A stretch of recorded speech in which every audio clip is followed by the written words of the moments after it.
What is doing? My name is Maloney. This is the 3000 podcast. I'm joined today by a musical artist, rapper, singer, everything. Kind of. R.em.edy. Thanks for coming. Hi. Thanks for having me. It's my pleasure. No worries. You are a musical artist. How would you describe yourself? Musically, I'm definitely like a singer and songwriter first. I think everything else is kind of secondary, whether it's like producing or rapping. It's just something that is kind of was born out of expressing. Yeah. Yeah. Creativity came first, and then how the creative process was the next step.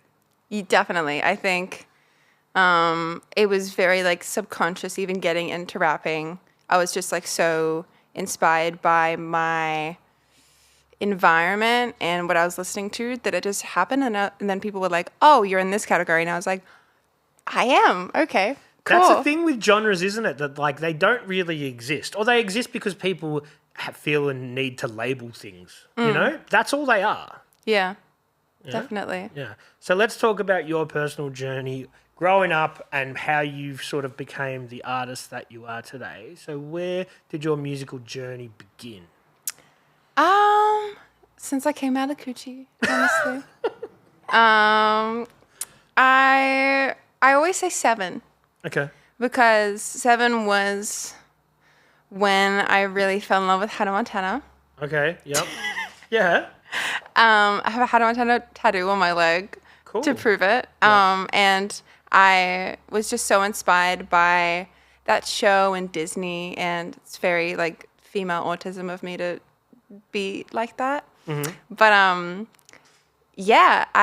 my first song that I wrote pretty much was to a karaoke CD of Hannah Montana songs. Okay. And there it you kind go. of just stemmed from that. Yeah. That's it. So she was your early muse. She was your inspiration as a 7-year-old. Oh yeah. And that kind of like, then I started writing songs about boys at school and then like performing it to them at lunchtime. And In like grade 2?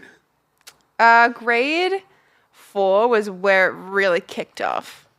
That's amazing. I was like stealing like Nikki Webster melodies and like just rewriting my own lyrics to be like, I love you, Luke. Was it well received from the boys? No! Like, I have to be so clear that like I got diagnosed with autism and ADHD when I was about 17. Okay. Completely undiagnosed, like my whole schooling years. So everyone was like, this bitch is so weird. Okay. Why? So I was just like the outcast in the back of the class being like, I love Hannah Montana, I love Justin Bieber, like I brought my Justin Bieber lanyard to school today, like that kind of tism, you know? Okay, So and then I was like, I'm gonna tell like the boy at school that I'm like horrifically in love with him, like I'd die for him, and he's just like, Yeah. Queen, you need to like get some help. So obviously, I don't know. the teachers didn't think you were on the spectrum. They just thought you were quirky. It's crazy because I actually found out a couple weeks ago that I got tested in grade 2 for autism and ADHD, because it was like ever since education came into the whole part of life, they were like, she interprets information differently. And I was negative because the system had a long way to go, still does, and it was just testing for male autism and ADHD. Okay. Because that's where all the research has gone. Wow. Okay. This is totally new to me. So I really want to learn about this. Yeah. So there's female and male autism, and they're different depending on your gender. Definitely, yeah. Can you break that down for us a little bit without getting too... I'm like, the coffe's hitting me, so let me try my best. There's a coffee. There's a coffee there. I'm Bit of product promoting. placement. But a lot of the time, it's like the stereotypical, the stereotypes of ADHD, like being super hyperactive and whatever, a lot of the time is like how boys present when they're young.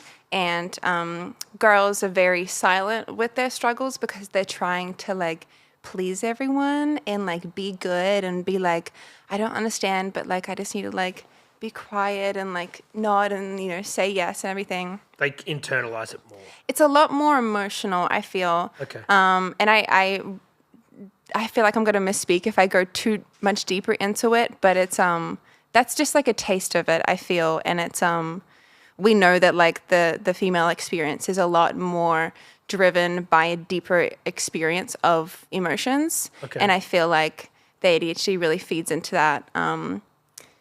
Yeah. So it took a hot minute to get diagnosed. Wow. I had no idea that there was sort of gender differences with that diagnosis. So there you go. That's interesting, and hopefully they put some more time, effort, and money into exploring if all the research is going towards the masculine side, that they put some more into the female side. Yeah, and I mean like it's like that with so many things in the world, especially medical, that like all the studies were done on men, and then like women weren't really allowed to be a part of it because of just like sexism going back so far. So I feel like it's just really a product of that, but it's really great seeing like my friends go through the system and not have such as a bad of experience that I did. Yeah. So Yeah. And you're still reasonably young, but so now you think that it's a much better place for people that are diagnosed in the education system? I think so. It's Just more awareness. Yeah, like it still has a lot of room to grow, and I want to be a part of that in any way that I can. But I think there's just more research coming out, and people like me are like able to go get those degrees now, and like that went through the system, and they're like making their change, which is really great. But yeah, I want to do a lot for advocating for autism and ADHD, predominantly in women, in my time in the music industry, for sure. For sure. So for a lot of people that might be with that diagnosis, being in front of people and singing and being the center of attention would be hard, but I guess in your side of it, I've always loved attention. So the attention thing is because a lot of people would, yeah. I think it's weird because ADHD has always been at the forefront for me, and it's only been recently that like I'm kind of growing a bit more into my autism, and I think COVID, like the lockdowns, really let that do its thing. For better or worse? Give or take. But it's Made you more comfortable with it. I think it just like really flipped it on its head. So now I'm like feeling a lot more stronger with my autism than I was always feeling stronger with my ADHD. Okay. Do they go hand in hand often? They do. Okay. They're like polar opposites. Right. But they're always hanging out. So now just recently I'm like, oh, this is a bit confronting being in front of people. But I think I always say like one of the reasons I got into music when I was a kid was because I was so misunderstood, and I was like, I just want to be understood, and like this is my way of expressing that. And I didn't feel heard, and having the microphone and like holding the room with my truth through songwriting was a way for that. For sure. Yeah. And that's cool that you've figured that out at that age. Even without the diagnosis, you thought this is where I feel comfortable, and you leaned more into that. Yeah, definitely. For sure. So to get back... Sorry, we like did a whole... No, but that's totally cool. And this is what the whole thing's about. It's about Yeah. learning people and understanding them and that sort of thing. And I speak to a lot of people, because I obviously talk to a lot of creative people on here, and it seems to be a bit of a common thread. The ADHD and the autism thing happens a lot with creative people. It's just Yeah. only being talked about now. Definitely. I feel like that only being talked about now is so true. But I feel like it's the way a lot of the time it's always been. We just have more awareness of it now because like neurodivergent people, like we see the world differently, and that's what artistry is in a lot of ways. True. So I'm really glad that like there's more accessibility for it as well now too. But see, it's like the music genres. It's almost putting a label on things that maybe doesn't need to be. We're all just people. Music's just music. But now we're labeling stuff. But you're cool with those labels to say, I think it's less so of like an end-all with a label, and it's more guidance if you need it. Okay. You can be like, this helps me like direct myself to, like I feel lost like in my group or in my school, like I'm, there's no one like me, but then you can be like, oh, I have like ADHD or autism, like, let me see if I can find other people like that because I have a similar experience to them. It's kind of like you can find your people if you're struggling, I feel. For sure. And that's the beauty of the internet. Yeah. Now that you can always find somebody who has potentially, there may not be in your immediate group of friends or your local geographic area, there may not be people that are going through what they are, but there's people out there. And I guess that's a good way for people to connect and figure out that they're not the only ones. Definitely. Sure. What about medication with that stuff? Like, it's there, but a lot of people I know choose not to take it for ADHD. Wiz, who was on this podcast last year, he said it's like his superpower. He's like, I focus on shit like too much, but that's when I need it. You know what I mean? Yeah. So where do you sit on the medication? Obviously, it's different for everybody. Yeah, I think it's definitely different for everyone. And it's an experience where it could work for you at some point in your life and then it couldn't work at another part in your life. I think it's, vary about that. But I've had an experience with medication where at times it's worked really well for me. At times it's worked really bad for me. So I kind of have it for when I'm in the right headspace and I kind of self-dose with my GP. Because I've been in the system since I was 7, so I'm like, I've done my homework, girl. Like I know the vibes. But I think it's a really great thing for if you're trying to kind of like, if you're lost, if you're trying to find that like kickstart, because we all have that power to like learn a skill to like overcome a certain hurdle in ADHD, but like biologically having those advances with like what the medication does is a really great way to like assist.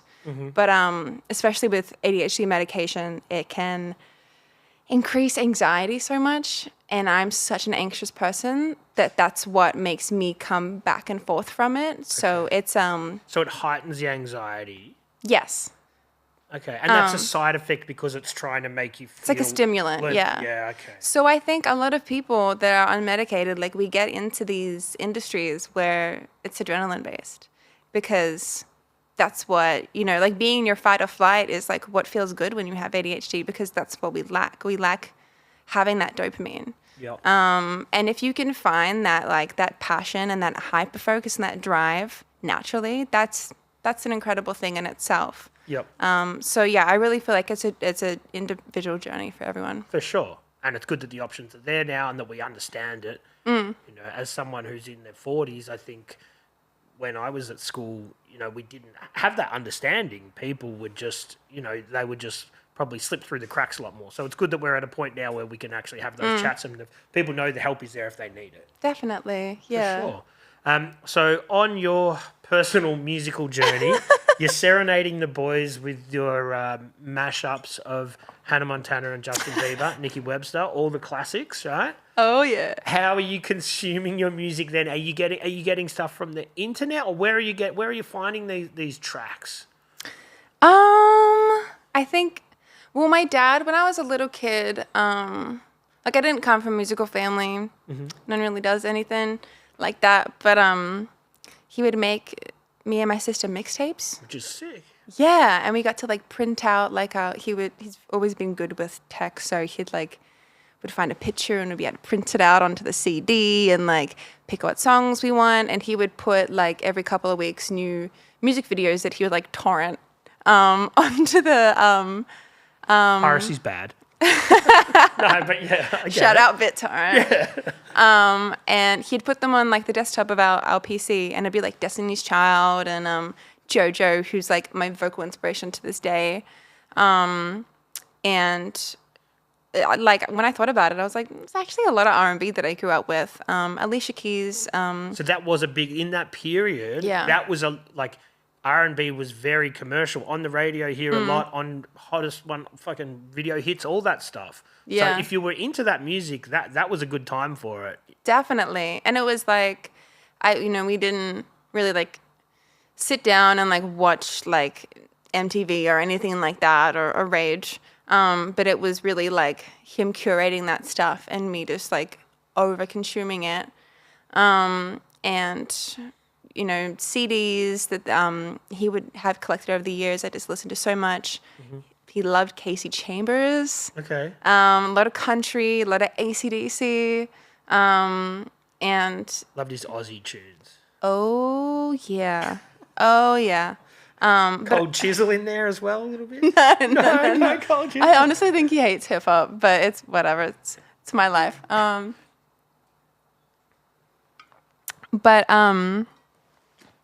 Yeah, and then kind of Hannah Montana and High School Musical came into it, and I was just like, oh my God, this is my life. And I just, Camp Rock, I would watch that movie like every day. This is real. This is real. Yeah, see, I'm from a different generation. This is all new to me. But yeah, it's cool. I'm learning as well. But even though you said you didn't come from a musical family, obviously your dad is really into music and he's helping you push music to you and say, Definitely. this is out there. This is, if that's what you like. I may not like Mary J. Blige and fucking whatever, but you can like it, like. Exactly. I think it was something that he saw was like, so it made everyone so happy. Like music makes so many people happy, and he saw the effect it had on me and my sister's kids and us as a family. We'd put on like the Barbie CD and we'd just like go insane. So I really feel like that definitely encouraged him to like keep it coming. Yep. And then by that point I had the internet, and it was still like coming, but I'd like try and search up a song I heard somewhere and not get anywhere, but then find something else. And then I remember the day I learned about Justin Bieber so clearly. Go on. It was a magical day. No one was home, and I was turning on the TV. And I did not know how to like change the channel or whatever. And I was stuck on like Rage or MTV. And One Time came on, and he went his little swoop. And he's like dog tag, and he was like, A, me plus you, I'ma tell you one time. And I was like, I'm in love. Like I found the one. Like, who is he? Because like I had no concept. This is another thing with the autism as well. I had no concept of reality. I thought the art center tower thing was the Eiffel Tower. Wow.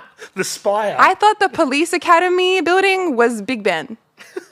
I thought the whole world was like in the palm of my hand. So I was like, well, I've just found my man. I got to find where he is. Where is he? But he's in Canada or California, I'm guessing. I was like, I'm going to meet him at Knox. Knox! and the bus phase, I was like, I'm going to just wait. And I'd like see someone in a grey hoodie, and I'd be like, that could be him. Okay. I literally, sorry to get off track, but I literally remember in like grade 4, no, what was it? It was grade 3 at my school. The classrooms, you could see into like the high school for the first time. And I was like, I wonder if like Zach and Cole Dylan Sprouse from like Sweet Life of Deck are there. I bet they are. Like, I can't wait to be in high school because I will like meet them, and then I can like date them. like my reality for me was not something. But that helps with your writing and your story sort of producing and all. And wanting to be an artist for sure, Yeah. Yeah, and I didn't catch his name like when I watched the video of Justin Bieber, and I spent weeks trying to find it. And when I found it, I never looked back. I was a believer for so long. So you're just searching kid with swooshy hair. I was like gray hoodie, pretty boy, swag. Right, Yeah. Okay. And you found your guy. But were you just like smitten with him because of his looks or his music or both? Him. His looks. Just his looks. I was just like, life is so great. Okay. And to this day, are you still a Bieber fan? Are you a believer still? I've come back to it. Okay. He has matured really well, I think, from like an artist. Like, I remember when he first came out with that hair, I'm like, this kid's going to be the biggest train wreck by the time he's like 21.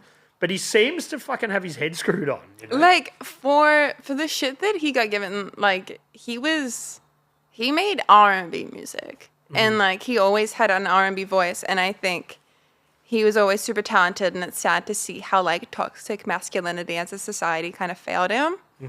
But I went to his concerts like hysterical, and I was like, fuck. The first concert I went to was 10. Yeah. I wrote a song for Justin. Sorry, I shouldn't laugh, but this is great. Oh, okay, yeah. And I was like, I'm going to meet him. And like, I'm going to meet him like while I'm like at the merch table. And then I'm going to be like, hey, King, wrote your song. Let me like just do my thing. And he's going to be like, marry me. And I told my mom, and she's like, I don't think you understand how concerts work. And I was like, I don't think you understand how it's going to work for me. There's only 15,000 other girls that had the same plan. And there's actually like footage of me on Nova, because they came to like film the whole thing of like fans and stuff before the concert, and there's footage of me singing the song I wrote for Justin. That was still on the internet. Can you send me a link to that? Yes. That's amazing. And I just like it's things like that where I'm like, I just hope music goes well, because like I just want to be like, what's up, Justin? Like, this is me. That's me. Yeah. And like the whole world to just know that exists. Like I love trolling. So I would just love for that to be a meme. Wow. But yeah, and I had that concert, I wrote head to toe in Sharpie all over myself, Justin Bieber lyrics. And I wrote my full government name, like the initials are like EC. So I wrote like JB plus EC equals love. And like all around the world, like, baby, as long as you love me, like, everywhere. Right. And I remember I got on the train to go to the concert with my mum, and went there for, like, 2 seconds. And this man just, like, turns around. I'm 10 years old. And he turns around and looks at me and he goes, girl, you look like a book. And was your mum supportive? She was just like, I'll just let her have this, because I know she'll look back on it fondly. Yeah, and you are now. Yeah, but that was a big thing for me in music, for sure. Yeah. But were you digging the music as well at this stage? Oh, like because I had like a boyfriend in high school, and he was like, it's Justin R.em.edy. Wow. And I was like, that's so lame.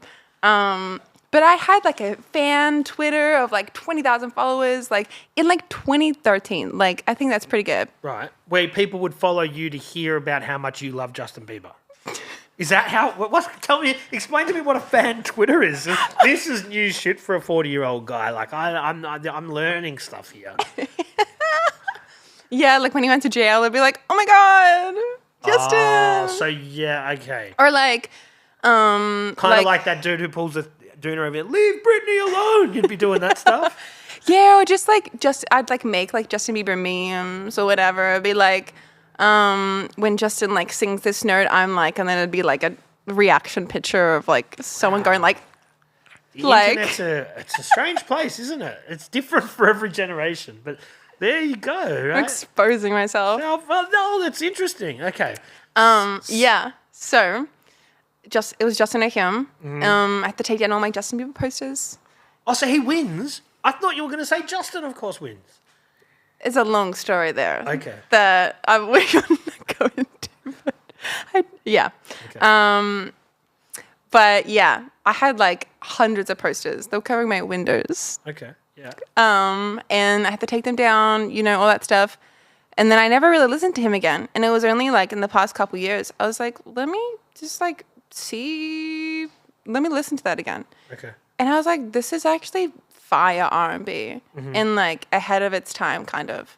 A lot of stuff on Believe was really good. So, yeah, I listen to it all the time now. So when you were doing your online Bieber fanning or whatever it is, I don't know what the terminology is, were you still writing and making music that was not Justin Bieber related? Oh, yeah. Okay, yeah. Cool. And you were just in that R&B space, for lack of a better word. Sure. I don't know. Whatever I was making, it sounded horrible. Okay. I have so much evidence. Right. It was a lot of, like, folky stuff, like Taylor Swift-esque Okay, yep. stuff. But it was You're just, like, I'm an angsty girl. I got to put this. Yeah, okay, yeah. it was all just like, he loves me. Like, I love him and he doesn't love me back. And it hasn't really changed since. But, yeah. Okay. Man, I'm learning so much here. Learning so much. 2013, there's Bieber influences. Okay, so you're making music. You're not happy with it. You're at high school. Are you making music at high school or are you making music at home? You've got a computer, so I'm guessing you can fuck around with some production stuff, do that sort of thing. Definitely making music at home. I think it was still a time where, like, there wasn't a lot of awareness of how to make it at home. Mm-hmm. So I was just, doing what I could with, like, my laptop mic and stuff. Yeah. And I had a guitar teacher who would, like, take me to, like, a studio and I'd, like, pay to, like, do a song and all that kind of stuff. So I had those experiences and that was really cool. And it was interesting to listen back because it was so, like, folky songwriter driven, but then it had this undertone of hip hop always. Yep. So you're singing and not rapping, a bit of both? Bit of both, always. Mm-hmm. I just always had so much to yap about. I was like, let me fit it all in. Mm-hmm. Are you structuring songs at this point? Like, are you getting that, yeah, we have like a hook and there's going to be a breakdown here? You're actually, yeah. Yeah, I think like having, like growing up with that pop music, like Taylor Swift and stuff really ingrained in me. Mm-hmm. Like the structure was so clear, especially at that time, how it went. So for sure. Yeah. And then you're putting together proper songs. You record an actual song. Do you put that out to your friends and family, or what do you do with these early recordings? I mean, I was performing at like school. No one wanted it, but I was doing it. Oh, there's so many stories of me like getting up in front of the whole school and be like, "Can I have the microphone? Thank you. I'm gonna plug in my iPod." And Dylan, this is to you. Dylan would be sitting there at assembly. And it never worked. I don't know why I kept doing it. Whatever. Yeah. I think I started like, I kind of just had them for me, honestly. Mm-hmm. Like I never felt like they were good enough to put out. I put a few things out on Facebook, but it was never... like I was never proud enough of it for it to be like the real thing. Okay. So you feel like you were still cutting your teeth. It wasn't good enough to be there. You're just doing it for a creative outlet for a girl with autism to let it out. That's what you're thinking. You're not doing it for a career. Is there thoughts of a musical career? Oh, yeah. I've always been like, I just want to be a pop star. Thank you. Okay. Always. Okay. Yeah, but I just never knew how to. I was like, I'm just gonna wake up. Someone's gonna discover me, and then they'll do the rest of the work for us. Because that's how it happens on the Disney Channel. Exactly. Okay. So. And then I was like, oh fuck. I gotta put the work in. Reality sets in. Yeah. Okay. So then, do you remember when when did you first start putting tracks on like Unearthed or put it out there to the public? You know what I mean? So it was like,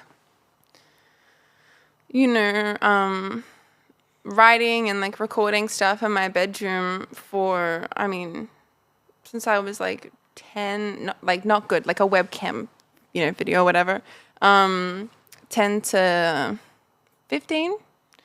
And I wanted to start YouTube. My parents would let me. Okay. And I was like, you're depriving the world of a star. I think you have to be 16 to have a YouTube, technically. I don't know how old Maddie B was. You won't know, fuck. Shout out Maddie B. If you know who Maddie B is. I only know Maddie B from the Courageous LP. That's a different Maddie B, I'm guessing. Tell us about the Maddie B. It's so weird that I brought that up. Anyway. Who's Maddie B? Tell us about Maddie B. Maddie B was like this like YouTuber kid who was like riding the wave of like the Justin Bieber hype. Okay. And he'd be like, if you were my best friend, I'd never let you go. I could instead of like if you were my boyfriend, and then like just being like the Kids Bop version of Justin Bieber. Okay. And he was like Cody 10. Simpson, didn't we? He was doing similar. It was like shit. that, but like the 9-year-old version of it. Oh right. It was anyway. Right, I need it. It's different generations. Different generation stuff. But it's cool. We're learning. So you wanted to be a YouTube performer. Your parents said no, not until you're 16 or whatever. So, 1 second. Have a sip, yeah. We're learning so much here, Deet. So I'm a yapper. That's good. But so I was doing all that stuff, and then my mental health got really, really bad. So we're talking not just your conditions, we're talking like depression or something on top of that. Oh, yeah. Okay. Yeah. I went through quite a bit of stuff at that age with relationships and bullying and school and stuff. So it kind of caught up to me, and that like 16 until 18, or 19, I was just like a shell of myself. Like I was just so depressed and just trying to exist. Mm-hmm. Not creating. No, I couldn't. I was like, my boyfriend at the time was a photographer, so like I took up modeling, and I was kind of just like trying to like be what he wanted me to be, and like he didn't really like care for music that much in that way. Okay. So it was kind of like, that can kind of wait. Yeah. And it's never a good way to be if you're doing something not because you want to do it, because someone else wants you to do it. Exactly. So it was definitely a tough time, and then when we separated, I did a lot of self-discovery, and then kind of found music again, and then I was like, there's so much lost time. Like, I just want to throw myself in the deep end. Mm-hmm. And then I started busking in the city, and I just, like, would make a demo and put it out that day. And I was like, I just need to, like, go all out and, like, not think about it. We're talking, like, Burke Street or something? Yeah, pretty much. On Swanson. So bad. So bad. I sounded like ass. But you were also putting yourself out there. Like Swanson Street for a girl in their 19, 20, or however old you are, 18, 19. Like there's a lot of people around. It's a pretty shit area to put yourself right out there, man. Like good on you for doing it, but it's just like that whole thing of like not fully grasping reality. I was like, whatever. Like just do it. Yeah. So you've got your like your battery powered speaker, your guitar, or what are you just singing? I'm just singing to a backing track. I'm just doing karaoke on the street with the hat there full of gold and silver coins. I think I brought like a Tupperware container.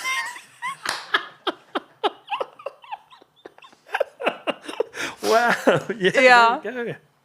Yeah, rough. And you're singing original songs? Or you're singing... Both. Okay. Got to give the crowd what they want. Sometimes they need a song. They didn't want any of it. Were you getting some pity coins? People were like, oh, there's a couple of bucks. Yeah. Some pity ones. But it was mainly like men being like, young woman. See, that's the thing, man. You put yourself out there in the city. There's a lot of weirdos around there, Yeah. So busking. So that's an interesting... Well, I guess at least you're finding... your feet in some way. Like it's better than being in the bedroom. At least people are going to react. It got me out there. Yeah, for sure. Push you out of your comfort zone, I guess, as well. Yeah, and it kind of just like introduced me to people. Mm-hmm. And I was very into hip hop, like especially those few years. And I feel like that stuff led to like me being introduced to Section 8, and I was there like 2019, oh my God, that was my home. Mm-hmm. Like, I was there every goddamn day. Yeah. I think you were there at that time. Yeah. I don't drink anymore, and I'm just like, oh, if I did, I would be there. Yeah, and that was a great networking tool. And I kind of just like it was kind of like a winter of 2019 to when COVID happened. I would do every single open mic. I would like be everywhere. Mm-hmm. And I was just like, I was not good, but I was just like, I'm throwing myself out there. I'm doing everything I can to like, and I was so passionate that I was like, I don't care if I'm not bad, that I'm bad. So when you say you're not good, are you saying you're not good with your singing, your songwriting's not good, your production's not good? What makes you think all of you're it? not good? Well, okay. No, but it can't be that bad. Okay, but well, maybe it was. I can play you something. Okay. So you're going in head first. Yeah. And But so, I was like, there's no way for me to grow if I don't just push. and do you know what, man? Awesome, and that's amazing. And that, I think more people should take a leaf out of your book with that, because a lot of people would just sit in their bedroom and perfect things until they're really happy with it. That's me now. Yeah, but like you have to learn somehow the hard way of people saying, work on your flow, work on this, that needs work. This, like, you're not going to get that in your bedroom, maybe with the internet a little bit. Yeah. But you need to get out there and do stuff. So good on you. Thanks. It was just this fire of like, I neglected myself for so long. Like I just want to connect with it so bad and find a way. Yeah. And then, like that's how I found out about the Get Down that year. And like, I remember my first Get Down event, I was like, one of my biggest goals is to like be on like a Get Down lineup, and I like wrote it on my goal list, and it was like a massive thing for me. And then I got on one year, and I was like, so like it's always a pleasure working with you. For people that don't know, Dietz is sitting over there, so there he is. A true king. So that was a little. Were you one of those people? I'm finding a lot of these younger artists are very goal oriented and know exactly what they want and know the steps. So were you one of those people? You said you had like your goal list. Did you have that stuff mapped out? I think, but very chaotically. It was like, all right, let me write down my goals. And then I'd write down like 300 things and be like, now I have to achieve all of them by tomorrow. Like it just would get so like chaotic that I think I would still always have those in mind. Yeah. But then I'm kind of just going for it, talking them into existence, and like just throwing shit at the fan. Because I knew that if I thought about it, I would never do it. And now I kind of flip the coin, and now I'm like, I'm thinking about it too much, I'm never doing it. But there's this pressure because like now there's an audience. And I'm kind of just like, I got to go back to my old ways, you know, like it's just, that's art, you know, just like being authentic to you, and like there's only so much curating you can do. For sure. And you can see now with like a lot of people that it doesn't happen so much now, but it did in, you know, record deals of the past where people go blow up really big, have one big album, and then they're fucking like, I don't know, I can't handle this, and they drop off, and everyone's like, what happened to that person? You're like, fucking everything happened too quickly. So you can see how that would happen to people now. Exactly. Especially when there's label pressure and all sorts of stuff, yeah. And you just get shelved so quickly. So that's why I'm really glad there's like this really drawn out come up, because every kind of hurdle and struggle, I'm like, okay, that gave me this skill. That gave me like this perspective, because that's what the industry is. I always tell people, is like, if you buy a book on the music industry, you're literally wasting your money, because you just have to live it, and like you have to fuck up, and like that's how we've all done it. And the thing is, you can't buy experience, right? Exactly. You can't read about it. You can't do a course on it. You can talk to people. That's probably the closest thing you could do, is talk to other people.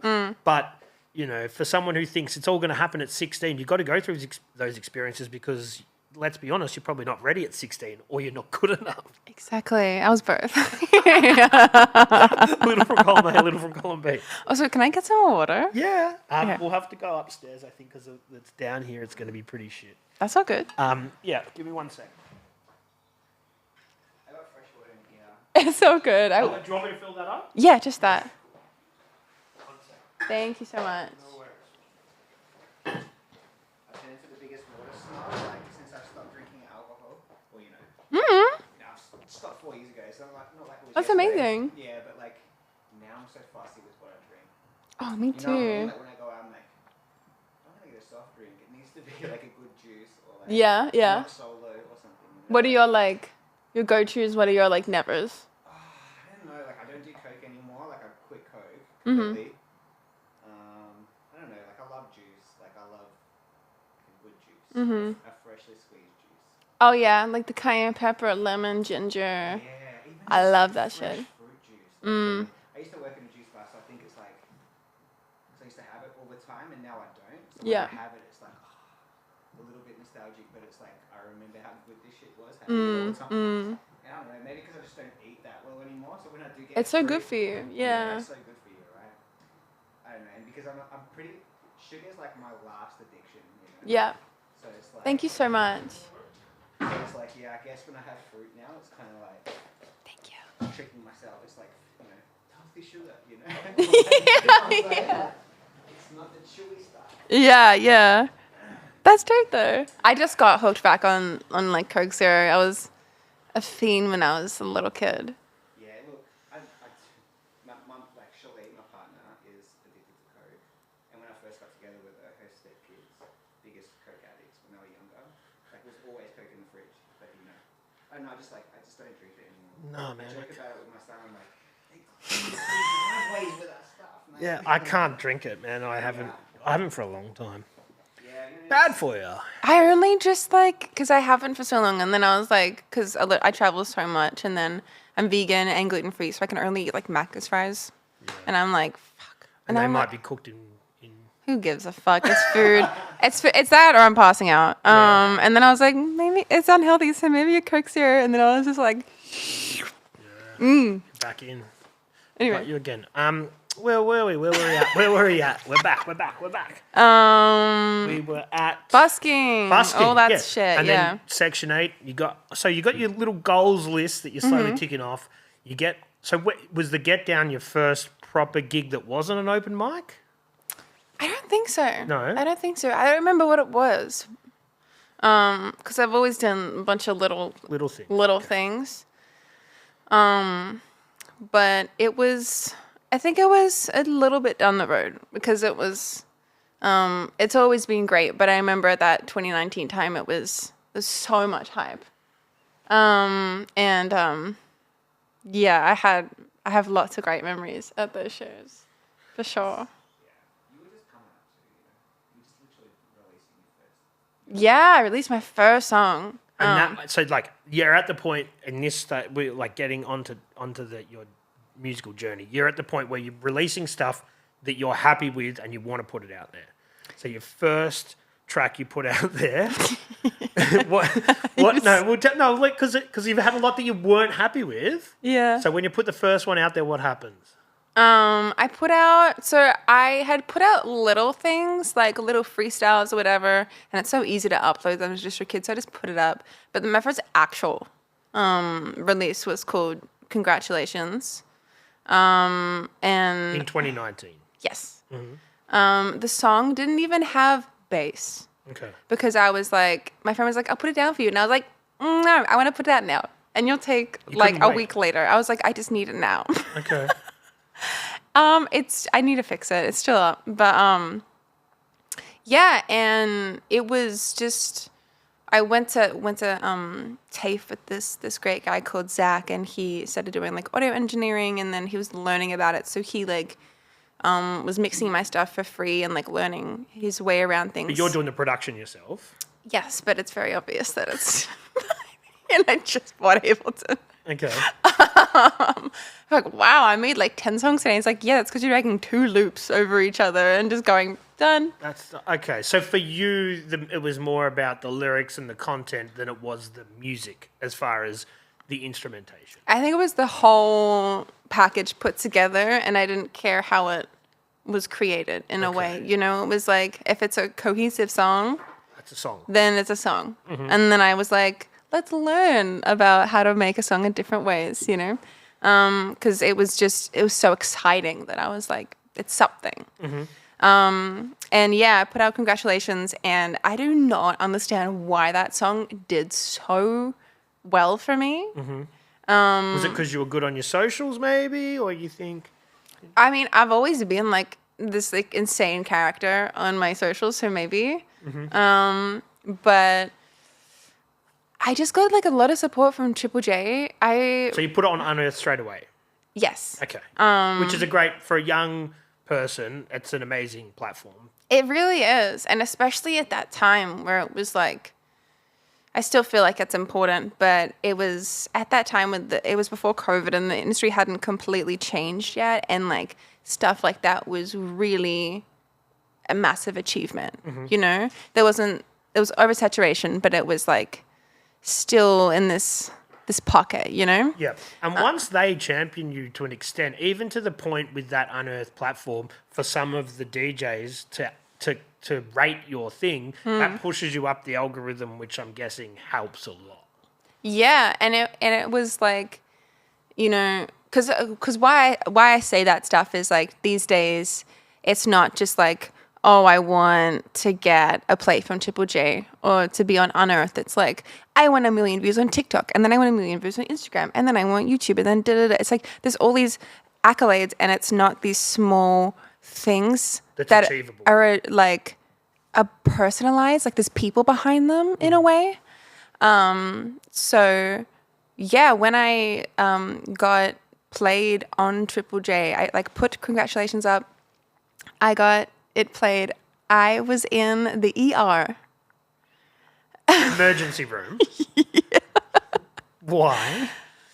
Chronic health issues. Okay, right. So okay, but that's going to make you feel better. And like, so I've like gone to the hospital. Like I had to go to the ER, and then I like was in the hospital for a few days, and then I got transferred to another hospital. It's this whole thing. And then when I got home, I was just checking up and everything, and then I was like, okay, first off, it has a review. What the fuck? First off, it's been played on Unearthed.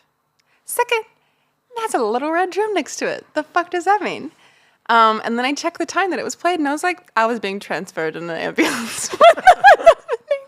So I was like, that's very iconic for my first song ever being played on radio to be when I'm in the back of an ambulance. For sure. But is this played on Triple J Unearthed or Triple J the Triple J? Right. So it elevated up from the Unearthed page. It got enough vibe on Triple J Unearthed that they got you onto the actual. It just got played on Triple J. Period. Added to rotation. Yeah. Mm-hmm. And then I got played on like the hip hop show, and then I released my next song, Pick Up the Phone, and then that happened again. And I was like, what the fuck? So to get played on the hip hop show, then Hal would have been doing it. Yeah. So if he co-signed you to put it on there, that's huge. I literally cried when he did that. Really? Like, because I'd been keeping tabs. Like, I was learning about the industry and who was important and, like, who was in it. And he was someone I've always really looked up to. And, yeah, when he did that, I remember I was in the studio and I was just freaking out. Yeah. So and he back announces you, and he adds you to the list, and does he say there's an upcoming sort of MC singer out of Melbourne? Maybe, I don't know. I just got played on his show. I don't really remember. But, like, I just remember being very excited. Yeah, I just was really like, I just don't want to like let these people down because, yeah, I think I was very lucky that I had such a good like experience. For your first song, you can't ask for much more than that, to be honest. Yeah, and they were not good either. I was like, this is great. This is amazing. Yeah, you're like, if they like this, imagine the good ones we've got. And then I released my EP, and they're like, So, but you were happier from a musical and artistic standpoint. You were happier with the EP, but it didn't get the love. No, I just had music, and I was like, let's put it out. Okay. I think I've always been like, people aren't gonna care anymore or whatever, so I just gotta keep going. And now I'm like, calm down. Okay. You know, you can take your time. Yeah. Yeah. And is this like 2020 now? That was all 2019. 2019. That's a big year for you. Yeah, and that was stuff, just it's a lot. And that was just in the 6 months. But yeah, 2019, I was in hospital like every couple weeks. It was, and then I would be like in the hospital and then go from the hospital to busk. Like I was so determined.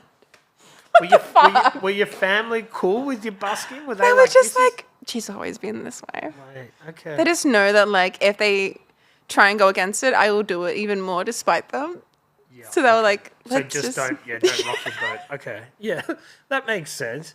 So then after that initial Triple J success, you put out your EP. What's next? That's a lot for and how old are you at this stage? You're like 19. Yeah. So that's a lot. And I've been doing music for like less than 6 months. Yeah. Properly. Yeah, properly. Well, I mean, never really. Could not hold on it very well. Right. But did that light a fire and did you think, okay, I need to get back on that rotation. I need to get back played on the hip hop show. Like, do you know what I mean? Like, did that motivate you to just want to make more and put it out? Of course. Yeah. It was, I think, I will forever miss that feeling that year of just like finally feeling like I found my space in the world and my people, and that passion was so like rich. Mm-hmm. And then, you know, as you stay in the industry and it's like normal, and that kind of stuff. It was just very memorable that year for sure. Understandably. Yeah. So how do you follow that up in the next year in 2020 when everything changes and the world locks down and you get stuck at home and you want to play gigs and you can't, you got no one to busk to? What happens then?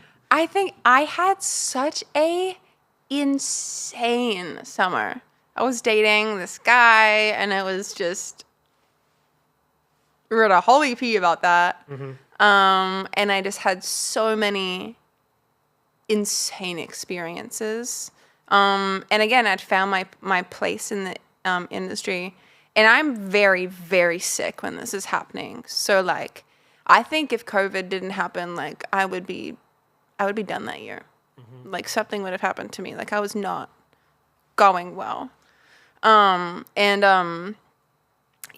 kind of just was like, okay, well, I have chronic health issues. I'm autoimmune, everything. I'm not going out. I think the last night we were allowed to go out, I played a show, went to Section 8, and then that was the last time I left the house. And then I just transferred everything to online. I already had stuff online, but I had those base like connections. And I did like something like 60 collab tracks. Wow. That year. Like every single day I was like hitting someone up and like getting on a track, even if it was trash. And then over the next, like they just stopped rolling out last year. And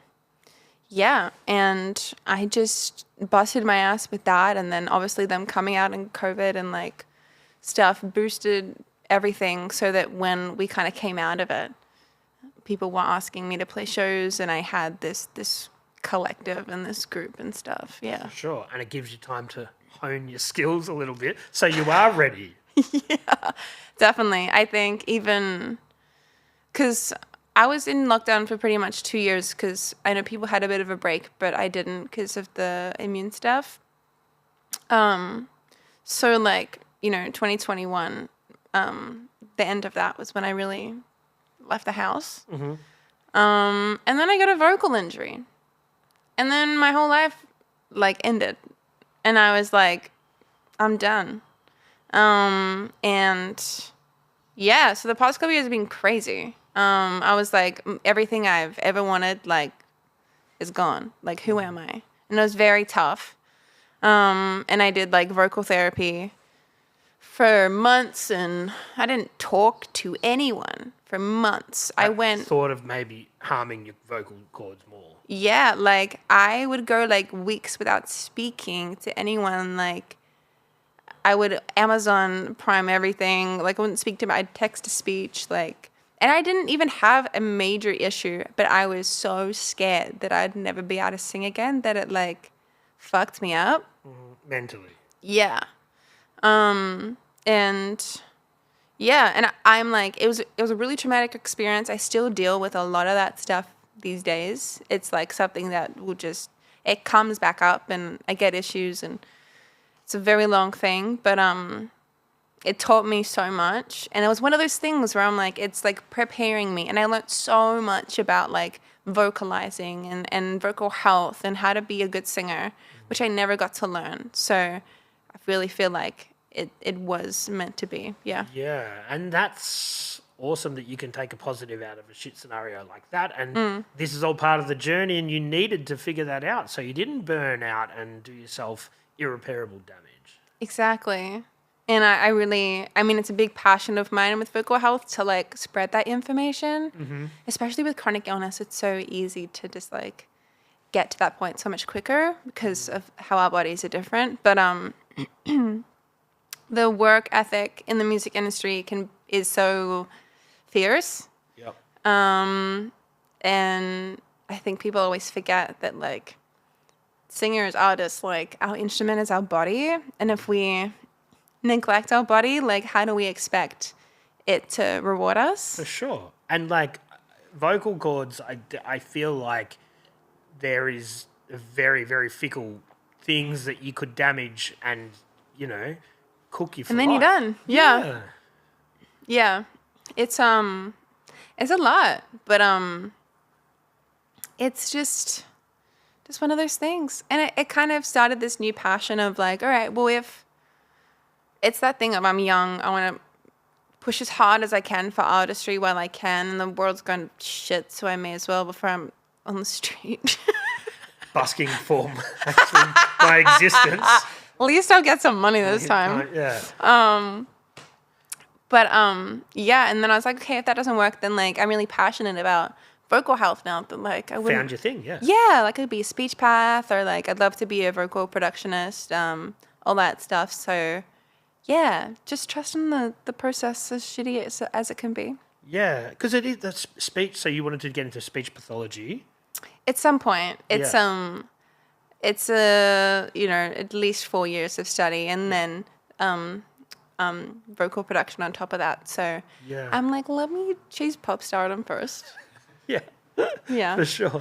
No, it's a very interesting field. Like it's totally, and it's so much of it, like obviously your vocal cords are your vocal cords, but a lot of it is mental, people with stutters, people with speech impediments, like the way that the mouth is shaped. Like there's so much that goes into that. Yeah, and autism plays into it. I'm sure it would. Yeah. Like I don't know the psychology behind it, but I believe that, autism might be linked to people being nervous, which changes the way that they talk and all that sort of stuff. 4 years, I feel like it should be longer than that. There's a lot to learn. Yeah. I mean, it probably is. It's a lot. There's kind of, many degrees to get to a certain, role. Yeah.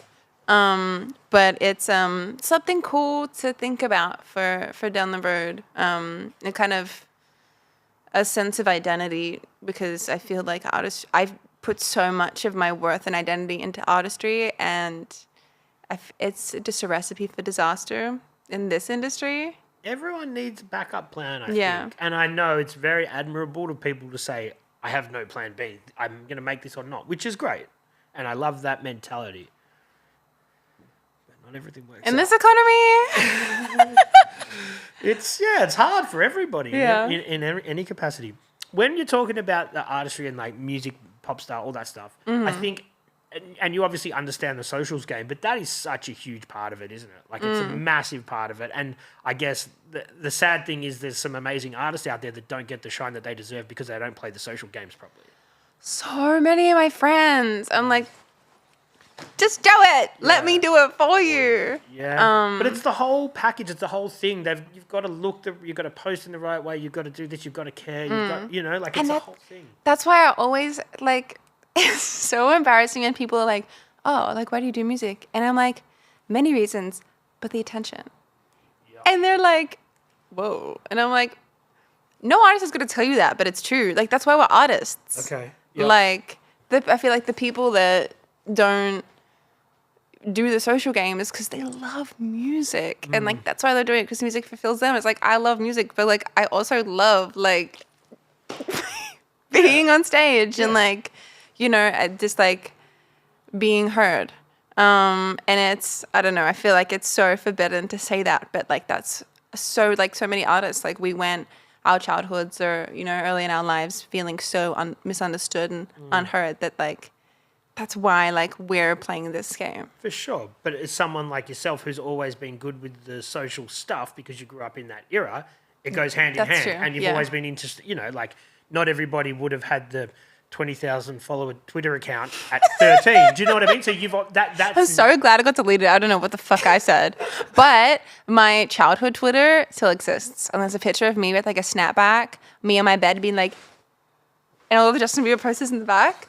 It's still there. It's called like I don't know what it's. I think it's called like Aussie MZ. Oh, okay.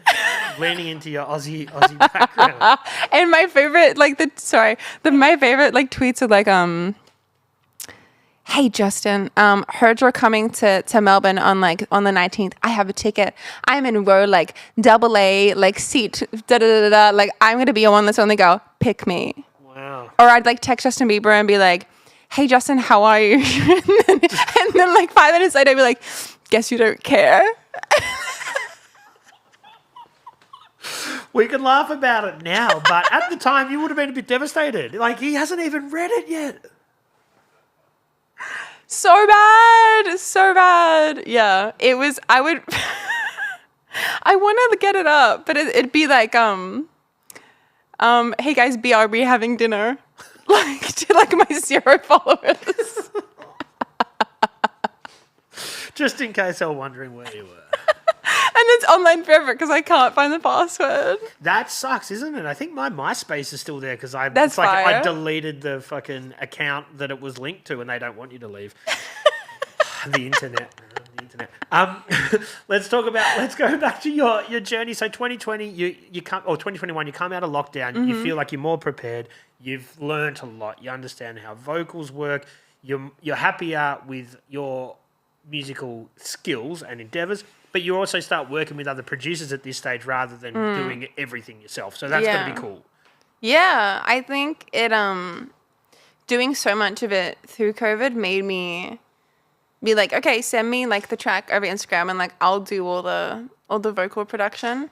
And only now I'm kind of like actually going out to people's studios, and it's so jarring for me. Okay. But that's obviously, I'm like, that's a skill that I'm excited to learn, you know? But yeah, it's been really cool to branch out, and especially I love doing so many different sounds, and I'm really on an R&B wave. So to be able to create that with people and creatives in Melbourne is really cool. For sure. And what are some of the gigs that you did coming out of lockdown that were like, you know, when you could do shows again, that you were like, all right, this is going to be fun. Like, this is going to be so good. many. Too many? I do too many shows. Oh my God. It's so like, even in the next 2 weeks, I have 3 shows. Okay. The Get Down is one of them. Yes. Just come to Get Down. No, but we can talk. Well, we'll talk about the Get Down at the end. But what are the other ones that are coming up? No, it's just that one. Okay, just all that. Okay. Anyway, I think I played the Nightcat with Morning Maxwell, and that was fucking crazy. I know him. Yeah. He used to get nude all the time when he was DJ. He is a character. Yeah. He would get like, you'd be like, man, it's a Sunday afternoon set, and he's like in his jocks, you know what I mean? And he's, yeah. The energy's great. He like, we had this like 20-piece band. It was just like so cool. Yeah, because he got right into the big band sort of thing, didn't he? Yeah, and it'd be like 15 different vocalists, and like it was really cool. Mm-hmm. That was really fun. I did my first headline show at the Top. So it was really special. Yeah, that's a great room. Yeah, and I got to do it with my band, which is fun. We kind of like do renditions of my music in like a soulful, jazzy way, so they sound nothing like the originals. That's cool. It's like Tiny Desk vibes. Yeah. What's really interesting about that is that even though you're playing a decent room, you're still down the road from where you're busking. And at the other side of Section 8, the other side of the building. Literally. So you've gone up in the world, but not geographically. You haven't gone very far. It's the same building. Section 8's just at the back of the Top. So true. It's a car park, old car park. Honestly, if Section 8 had a good sound system, I would play there every time, honestly. I actually played Section 8 like a year ago. Anyway. How funny is it when you're having a beer at Section 8, you're sitting there, right? You're just chilling out, doing your thing, and then they bring the walking tour past, like to show people the laneways, and then people just look at you and point like you're a caged animal, take a photo. It used to happen to us all the time. We'd be sitting there having like a Melbourne beer, like Melbourne long neck, and then people would come and they're like, and this is the graffiti. No, you in your enclosure. And then you're in there and they're like, look at this guy. It's never happened to you? That used to happen all the time. I would be there at night. Yeah. I'd be there during the day too much. That gives away I was day drinking too much. I would be there until it closed, and then I'd go to Ferdy Dirty. Yeah. That Ferdy Dirty or Ferdy Dirty, it's a weird name, It's whatever. gone now. What? Yeah, I'm pretty sure. Yeah. No. Yeah. They did not have enough space. No. That shit was tight. Yeah. R.I.P. I smoked so many cigarettes in those 2 venues. Anyway. Which is not good for your vocals. I quit. Good for you. But I bought a vape the other day. Well, that's going to be not a thing anymore. Yeah. It's just for THC. Okay, well, that's all right. Let's talk about that. You did smoke. You quit smoking. But no, it's with This is why I can't yell, because this is a new topic. Is the veganism stuff something you've always done, or is that since you've learned about your health and had those issues, is that something that you've more embraced? I think it was since 2019 winter. My body was having a lot of issues, like, processing meat in the way of, like, I would get really nauseous and, like, super bloated, and it was just, like, I felt so heavy and I felt ill for days. So I was like, let me just, like, try a week without doing it, because I've always been lactose intolerant and all that shit. And, yeah, then I just, like, started doing it, and I'm like, well, I feel 1,000% better.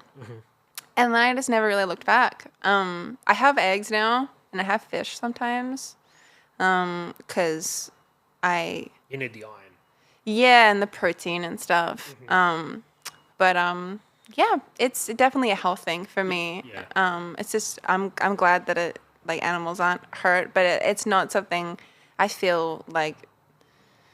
I don't like how people push it on other people, because eating is such a sensitive topic and it's different for everyone, you know? Well, yeah, all people need different things in their diet, you know, like for whatever reason.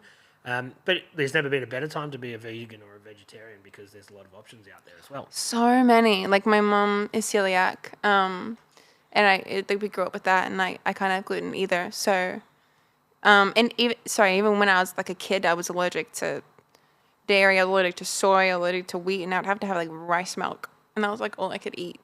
And it'd be like $10 for like rice milk.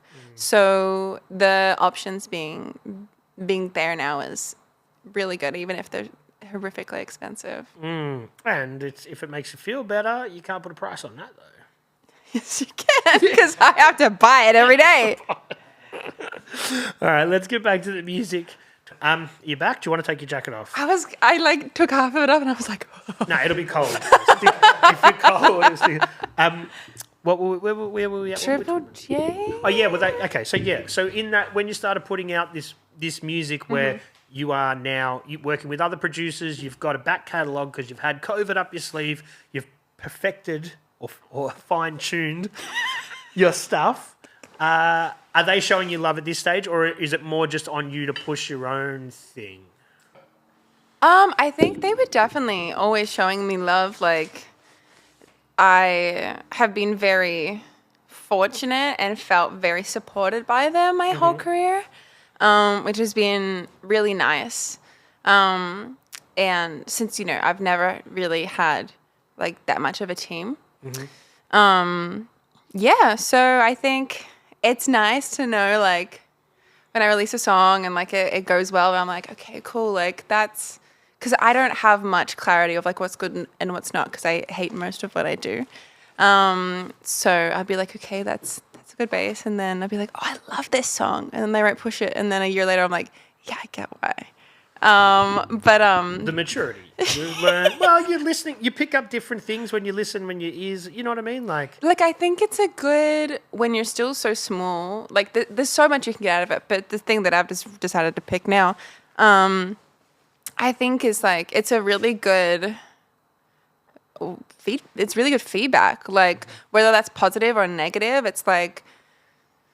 A lot of the time, like in this, when you're like small and stuff, if people don't fuck with it, like they're just not gonna interact with it. They just ignore it. But it can be really constructive to like have that guidance. That's like not, just to have that guidance. For sure. From like industry people. And that's like the Unearthed platform does great at that, where people can give you, and it should be constructive mostly, but like this is 4 stars, this is 3 stars. I like this. This is someone to watch. It generally comes from a positive place. It's not just people going, this is trash, Oh, yeah. Like, I do not know what I just ranted about. But I think, yeah, I think I get very down about myself and the comments that they have made. Like, I remember in 2020 and 2021, I would print them out and I would put them on my wall. And I would look at them when I was sad. Like, those reviews mean everything to me. And, like, Dave Ruby, the thing, like, the support that he has shown me over the years and the things that he said, the little quotes or something he said on the radio, like, are the biggest form of encouragement that have helped me in like really dark times of my own. So I'm very blessed because I know that doesn't happen to everyone. And it's a very, I think what I was trying to say before is it's a very personalized feedback experience. Yep. And when it goes well, there's so much to benefit from. And it's not that they say anything negative, but it's when they're completely silent.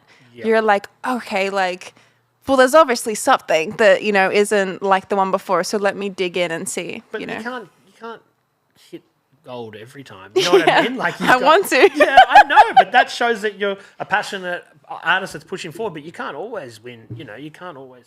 Michael Jordan doesn't hit every shot he fucking takes. You know what I mean? Yeah. But one other thing, when people they love or they hate Triple J, a lot of people aren't about it. But we have to consider ourselves lucky in this country that we even have that platform that's government funded, because most countries around the world wouldn't have anything like that. You know? Yeah, and I don't think everything can be perfect, but I think it's obviously we are so small in Australia, and we're always looking at the downside of that. But that personalized experience is a great benefit from it being so small. Is like the higher ups can like literally support us. Like like Triple J people come to your shows and they're like your friends sometimes and stuff. And I feel like it in America or whatever, it's so big that I feel like that could be sometimes harder to get. For sure. Yeah. Yeah, there's other avenues and different ways to do it. When we're waiting for you before, Deets and I were going through some CDs over there, and I found the very first ever Triple J Unearthed Volume 1 CD. And I'm like, what is on it? Grinspoon's on it. It's probably the only like group or anything you'd probably remember. But they did win the first ever Unearthed back in, I think, 96 or something. So 96? I think so, yeah. It was about that. Yeah. But Grinspoon, and they've gone on to have a career that's gone for 30 years or whatever. So Whoa. there you go, Unearthed. It's been a platform for quite a while. Yeah. Fuck yeah. The thing I want them to do, oh my God, please, Triple J Unearthed, save their reviews. Okay. Keep the reviews. So what they cycle through and you don't get to see them after a period of time. How does it work? Yeah, like if you can only upload 3 songs, and then if you like have to take one away so that you can put another one up, you lose all the reviews. And I'm like, do you reckon that's a disk space thing, or it's just they don't want people to spam their entire back catalogue on there? I know that it's I did some work for ABC last year, and they were telling me that they tried to do it, and then like it just like the site didn't work or whatever, but like it's been a goal of theirs. Yep. So I really hope that happens, because I'm sure a lot of people will love that when it happens. So does that, like, can people download directly from there, or they can just list, they can stream, so they can. So you get an email that's saying you've had X amount of downloads, X amount of comments and that sort of thing? I haven't had the, I think you can just see. Okay. But I think you used to be able to see. I don't know. I haven't been on it in a while. Yeah. I haven't released an hot minute. Well, let's talk about what music you do have coming up then. Like, what have you got coming out? You said you haven't released in a while. How are you going to put that out? On what platforms? And what can you tell us about it? So I've been working on a little EP for a while now. It's called Reckless. And it's kind of a follow-up from last summer, which was my debut album. And the intro and the outro of last summer featured these little voice memos of me crying. So quirky. Being like, oh my God, why doesn't he want me? Like, eh. And this is kind of the sequel for it, because a bitch did not learn. And yeah, I think it's, why I say it's a sequel of last summer is it's really like a more mature version of going through those situationships and like that the self-discovery of like self-love. And I think that's a big thing in like my social media presence, but also my music, and just like toxic energy, whether it's like depressing or hot girl shit. Well, it is the social media thing's a double-edged sword. Like, it's an amazing thing to push your stuff, but also people can be like, well, is she actually doing music? Is she doing this other shit? Do you know what I mean? Like, yeah. Yeah. So I have like some singles that I'm hoping to roll out really soon. I've just been struggling a lot with funding and gone a bit broke, so that's the only reason it isn't out. You need to busk more. I would have to. They would charge me to busk at this point after what I did. Okay. Like, oh my god, so many stories from that. God,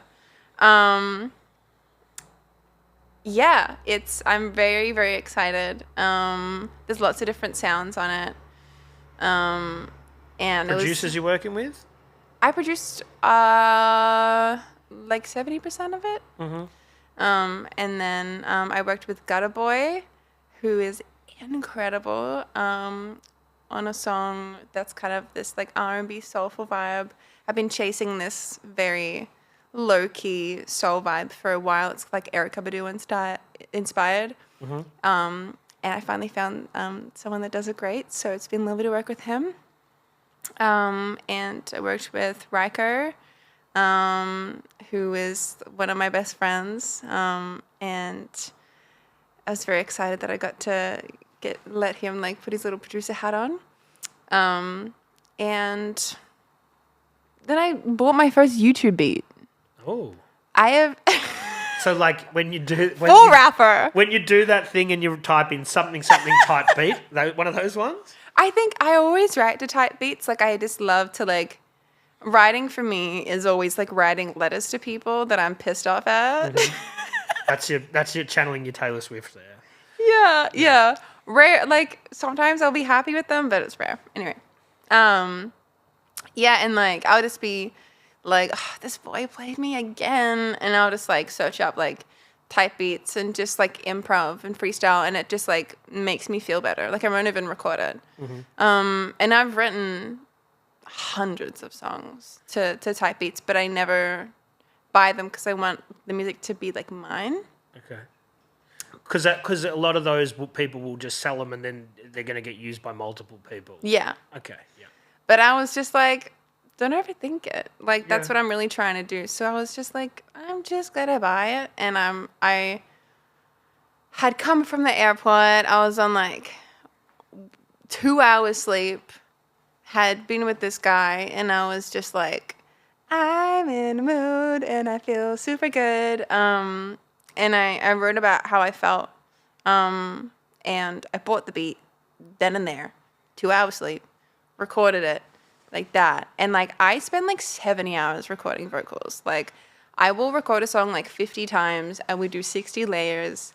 I'm a bit insane. Mm-hmm. So it was very crazy that I just like wrote it, bought it, did it, and it was done. And I was like, this is actually kind of fire. Mm-hmm. And then I think that's probably going to be the first single, which is exciting. Cool. Yeah.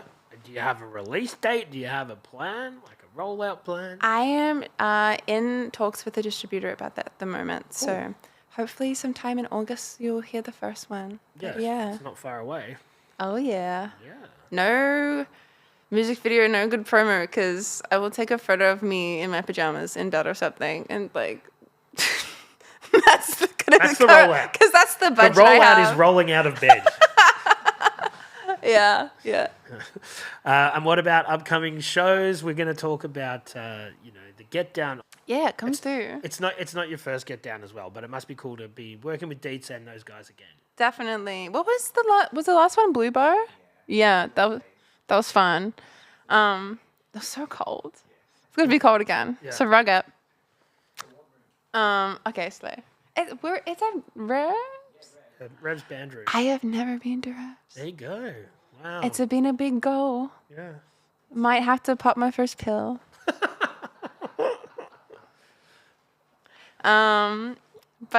Yeah. So I'm very excited to do that, and the lineup is fire. Yep. And it's nice to like really delve more into like that hip hop side of things again, because I've been so focused on singing at the moment. Yep. And I really feel like this is like the roots of what R.em.edy was. Yep.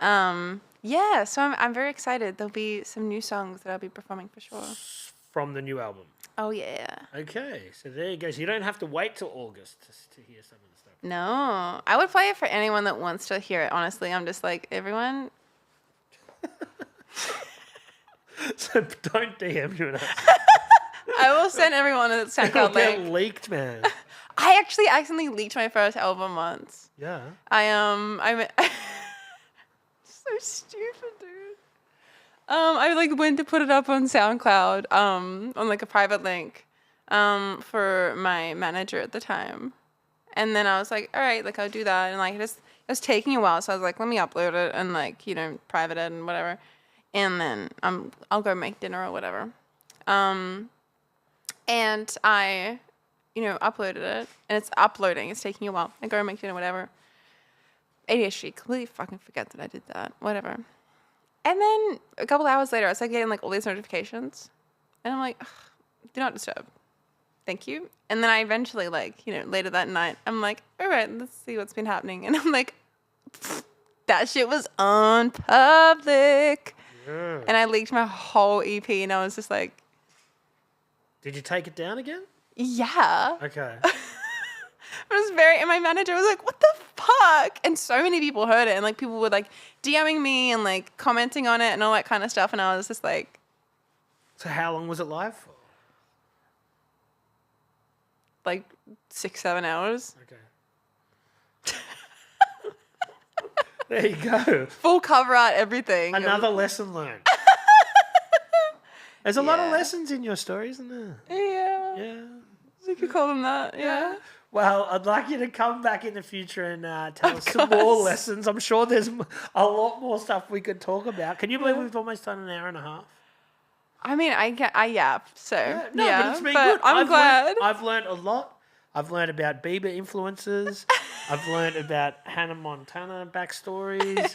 I've learned a lot of stuff, man. You have. It's great. Yeah. I'm glad. Yeah, that's one of the best things about doing this gig is I get to catch up with old people, but I get to like old friends, but I get to meet new people and hear about them and learn new shit as well, man, which I love.